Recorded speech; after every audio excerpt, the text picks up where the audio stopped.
চুপ থাকা, তারপরে কাউকে খোঁচা না দিয়ে কথা বলা, অন্যের জীবন নিয়ে নাক না গলানো, এই সকল কাজগুলো যদি নিজেরা করতে পারি না, তাহলে আমাদের মতো সুখী মানুষ আর কিন্তু কেউ হবে না। গুড মর্নিং বন্ধুরা, welcome back to the channel. সবাই কেমন আছো? আশা করছি তোমরা যে যেখানে রয়েছো খুব খুব ভালো রয়েছো আর খুব সুস্থ রয়েছো। আমি সঙ্গীতা, আমার একটা নতুন ব্লগে তোমাদেরকে জানাচ্ছি অনেক অনেক ভালোবাসা আর স্বাগত। সকালবেলাটা না বেশ ভালো লাগে, যখন গাছে কত রকমের ফুল ফুটে থাকে, তাই না? এখনো পর্যন্ত ফুলগুলো তোলা হয়নি, তাই জন্য বেশ ভালো লাগছে। আর এই পাশের গাছটাতে ফুল ফোটার পরিমাণটা বেশ কমেই গেছে আর কি, যেহেতু এটাতে রোদ ঠোদ ঠিক একটা পড়ে না।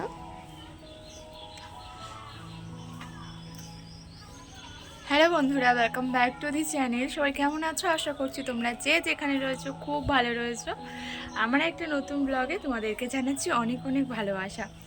তো রান্না তো ওদিকে বসিয়েই দিয়েছি, তো চলো কি কি রান্না হচ্ছে কি হচ্ছে সবটা তোমাদের সাথে শেয়ার করবো। তোমার দাদাভাই গেছে বাজারে, আর মাম্মাম গেছে ওর দিদুনের সাথে জামা কাপড় মেলতে।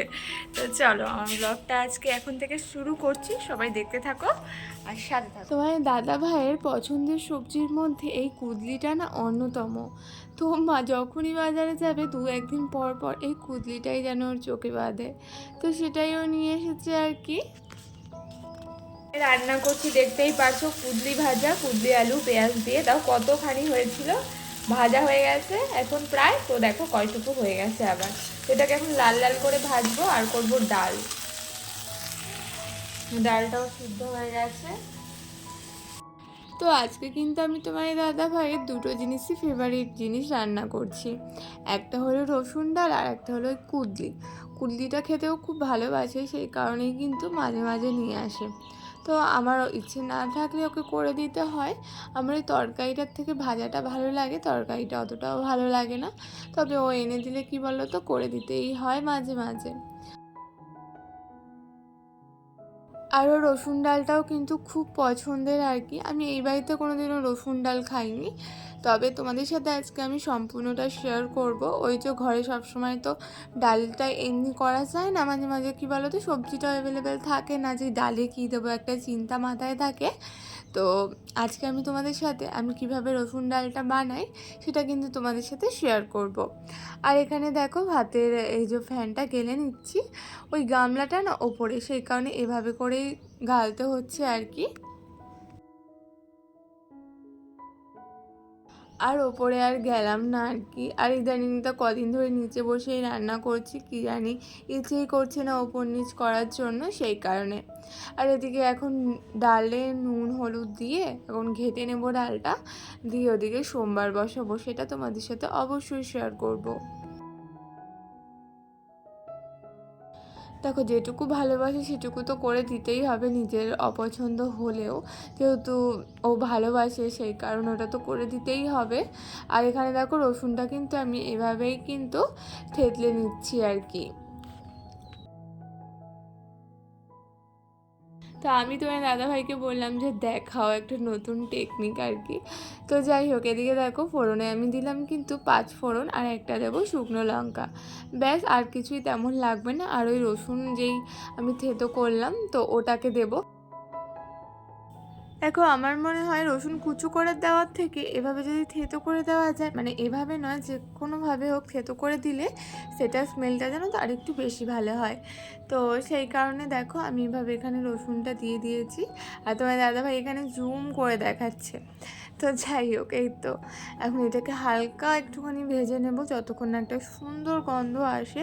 এমনিতেই যখন তুমি রসুন দেবে না, একটা সুন্দর স্মেল আসবেই পাঁচফোড়নের ওপর। তো যাই হোক, এদিকে দেখো আমার হয়ে গেছে অলরেডি। এখন ডালটা আমি কিন্তু ঢেলে দিলাম।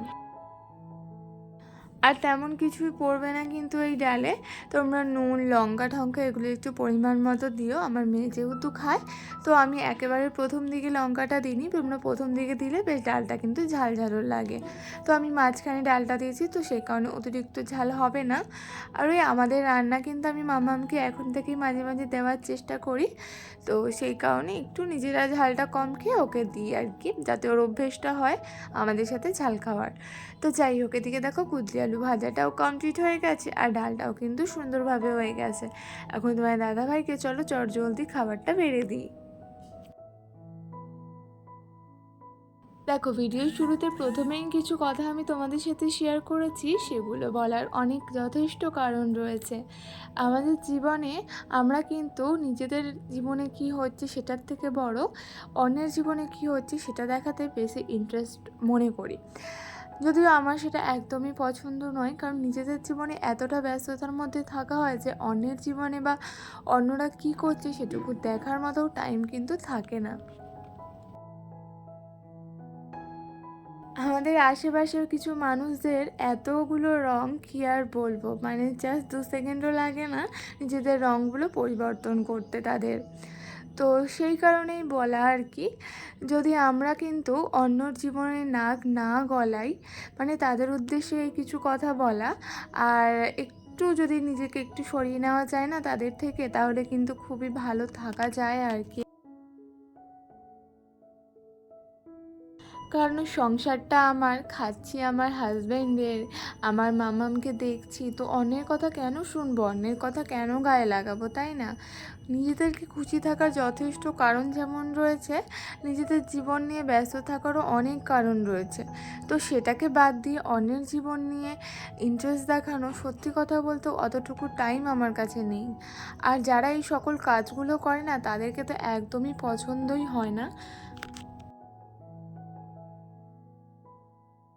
ওই যে নুন খাই ফ্যান খাই যেটুকুই খাই কারো কাছে চেতে চাই না। তবে কি বলো তো, অনেকের স্বভাব থাকে যতই ভগবান দিক কিনা, কিন্তু ওই যে অন্যের থেকে চাওয়া স্বভাবটা জীবনে তার যাবে না।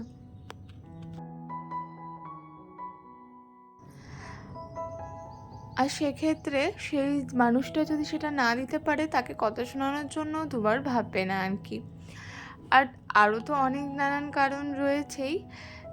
বলেন এখন নিজের থেকে পর ভালো, সেটাই হলো আসল। তবে যখন অসময়ে পড়ে তারা, তখন কিন্তু ওই নিজের লোকরাই আগে ছুটে যায়, পরের লোক তো আসেও না, ওই জিজ্ঞেস করে জাস্ট। আর এদিকে দেখো মামামকে এখন বই পড়াচ্ছি আর কি। আর মামাম না ইদানিং খুব সুন্দর করে পড়ার চেষ্টা করে আর বলেও। কি বলো তো, বাচ্চা মানুষ তো, মন তো সবসময় এক জায়গায় স্থির থাকেও না। তো সেই কারণে সবসময় বললে বলতে চায় না। তবে একা একা জানো, যখন ওই যে পেন বা বই নিয়ে খেলে তখন একা একাই পড়ে। যেগুলো আমি ওকে পড়াই সন্ধেবেলা সকালবেলা, সেগুলো যেন ওই একা একাই ও বলতে থাকে। সেগুলো শুনলে বেশ ভালো লাগে। আবার আমি যখন জিজ্ঞেস করব বা কেউ যদি জিজ্ঞেস করে, তখন যেন তো একদমই বলতে চায় না। ইচ্ছে আছে এবার সরস্বতী পুজোয় মামামের হাতে খড়িটা দিয়ে দেবো আর কি। তো এদিকে দেখো, বই পড়ার সময় ওর হাই এটা ওটা কত রকম যে ভুলিয়ে ওকে বই পড়াতে হয়, তা শুধুমাত্র আমিই জানি। তো এদিকে ক্যামেরাটা মোটে সেট হচ্ছিল না, আমি এদিক ওদিক করে রাখছি আর মামামকে বলছি দেখো মামাম পড়ো, সবাই দেখছে কিন্তু। তো এখনও পর্যন্ত ওয়ার্ডটা ঠিক মতো চেনি না, তবে কোনটা কি এটা বলতে পারে মোটামুটি। তো যাই হোক, এদিকে মামামকে পড়িয়ে তো আমি এদিকে কিছু কাজ করতে এলাম। কাজ বলতে কিছু কাছাকাছি ছিল আর কি, সেগুলোই করব। যতটাই স্বার্থপর মানুষদের থেকে নিজেদেরকে গুটিয়ে নেবে না, ততটাই কিন্তু মনের দিক থেকে শান্তিতে থাকবে। এটা কিন্তু আমি নিজের জীবন থেকে উপলব্ধি করেছি। যদি একবার গুটিয়ে নিতে পারো আর নিজেদেরকে একা ভালো থাকার চেষ্টা করতে পারো, তাহলে কিন্তু তোমার থেকে সুখী মানুষ এই পৃথিবীতে আর কেউ হবে না আর কি। কারণ একা থাকলে কি বলো তো, কেউ তো তোমাকে কিছু দোষ দিতে পারবে না বা কেউ তো তোমাকে কথা শোনাতে পারবে না। তবুও কি বলো তো, কারোরকে কথা না শোনালে কারোর আবার পেটের ভাত হজম হয় না আর কি।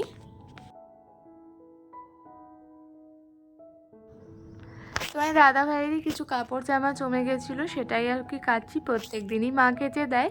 তো তোমার দাদা ভাই বললো এইটা কাচতে হবে না, পরে পড়ার সময় দেখছে ভেজে। আগের দিন ওই যে বৃষ্টি হয়েছে উনি ভুলেই গেছেন, তো সেই কারণে ভাবলাম যে থাক আমি কেচেই দেবো, আর মাকে আর বললাম না আর কি। তো সেই কারণে এটা নিয়ে আমি কাচতে বসে গেছি। দিয়ে প্রত্যেক দিন যেহেতু কাচা হয় না, কাজের চাপেন, তো সেই কারণে খুব একটা লাগে না। তো সেই কারণে এখন এই দেখো কাছাকাছি আমার হয়ে গেছে। এখন জামা কাপড়গুলো এই দড়িতেই মেলে দিচ্ছি। আজকে প্রচুর পরিমাণে মা কেচেছে, সেই কারণে রাস্তায় মেলেছে, রাস্তায় তো জায়গাই নেই। তো সেই কারণে ভাবলাম এখানটাতেই মেলে দিই, পরে মায়ের কিছু সকালে তখন গিয়ে রাস্তায় মা দিয়ে আসবে এখানে, নাহলে আমিই গিয়ে দিয়ে আসবো। লোকেরা জানো তো কথা শোনানোর একটা কারণও তোমার ছাড়বে না, যখন পারবে তখনই তোমাদের কিন্তু কথা শোনানোর চেষ্টা করবে। তো সেই কারণে সেক্ষেত্রে নিজেদেরকে যদি গুটিয়ে নেওয়া যায় ততটাই মঙ্গল। কারণ অনেকে কি বলো তো, সেই কথাগুলো না শুনে হজম করতে পারে না, যেমন আমিই পারি না। তো সেই কারণে চেষ্টা করি এই সকল মানুষদের থেকে দূরে থাকার।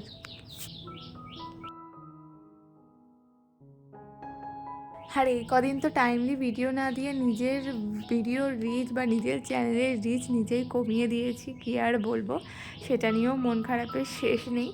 তো কোনো ব্যাপার না, আবার ভিডিও রেগুলারিটি করলে আবার হয়তো ঠিকঠাক হয়ে যাবে আর কি।